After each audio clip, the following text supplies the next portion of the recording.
Сәлеметсіздер ме?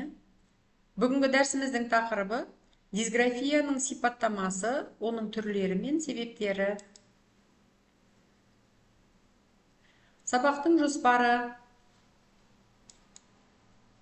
Дисграфия туралы түсінік, дисграфияның түрлері, дисграфияның себептері, түзету жолдары.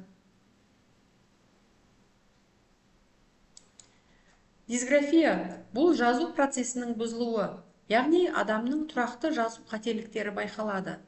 Бұл жазу процесіндегі қиындықтардан туындайтын қателіктер, яғни әріптерді ауыстыру, тастап кету, сөз бен сөйлем құрылымын бұзу жазған кезде осындай қателіктер орын алады. Аграмматикалық дисграфия бұл дисграфияның бір түрі. Сөйлеудің грамматикалық құрылымының лексикалық және грамматикалық қателерді жіберу секілді мәселелермен сипатталады. Яғни жалғау жіктіктерді дұрыс қолданбайды, сөйлеу құрылымындағы сөздердің ретінен қателіктер жібереді.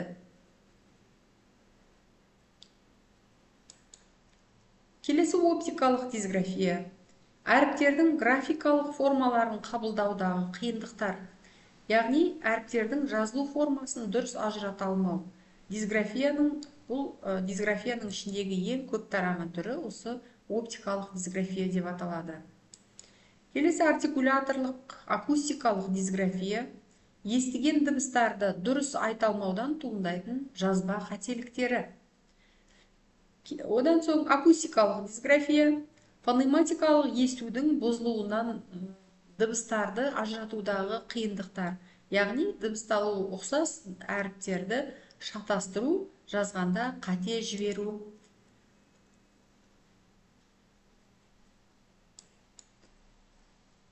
Дисграфияның себептеріне келетін болсақ, біріншіден нейробиологиялық себептер, мидың жазуға жауап беретін аймақтарындағы даму ерекшеліктері. Психологиялық факторлар, тілдік қатынастың шектеулілігі, мотивацияның төмендігі, эмоционалдық тұрақсыздық. Тіл дамуының кешеуілдеуі, баланың ерте кезеңде тілдік дамуының кешеуілдеуі. Келесі әлеуметтік және қоршаған орта факторлары, яғни отбасындағы, мектептегі жағдайлардың әсер етуі.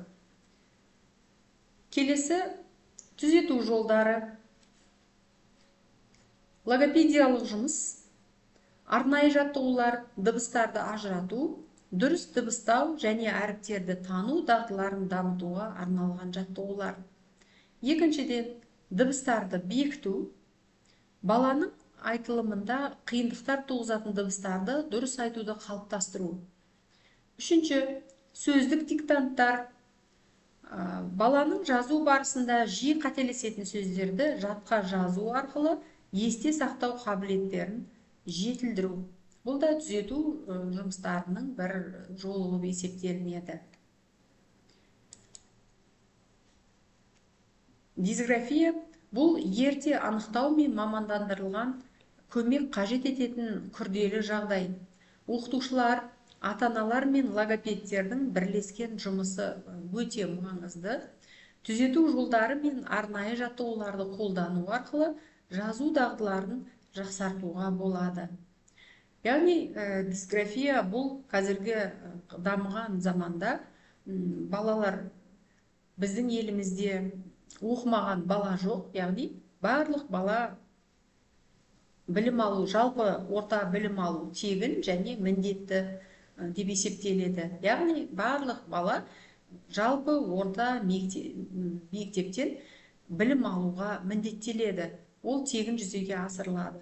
Ондай жағдайда балалардың арасында қате жазу, сауатсыз жазу, әріп танымау немесе әріптердің жазғанда орнын ауыстыру, басқа дыбыстармен алмастыру секілді қателіктердің орын алуы ол өрескел бір кемшілік болып есептеледі. Сондықтан біз балаларды осындай дисграфия ұшырауына жол бермеуіміз қажет. Яғни ол үшін дисграфиядан түзету үшін ерте анықтау, яғни ерте диагностикалау өте маңызды деп есептеледі. Сондықтан біз қаншалықты ерте анықтасақ, соншалықты баладан нәтиже шығару тез әрі оңай жүзеге асады.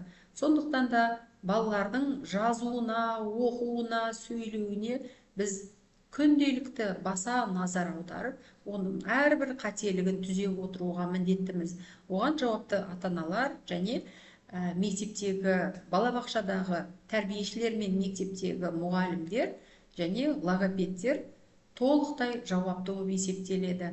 Осындай дисграфияға балалардың арасында шалдығуға жол бермей, ерте анықтауды қолға алуымыз керек, және анықталған жағдайда ерте түзету жұмыстарын қолға алып, балаларға дамуына дұрыс бағыт көрсетіп отырсақ, ол өте жақсы жұмыс жасағанымыз болып есептеледі. Міне бүгін дисграфия бойынша айтатын мәселелер осы. Осымен дәрісімізді аяқтаймыз. Сау болыңыздар.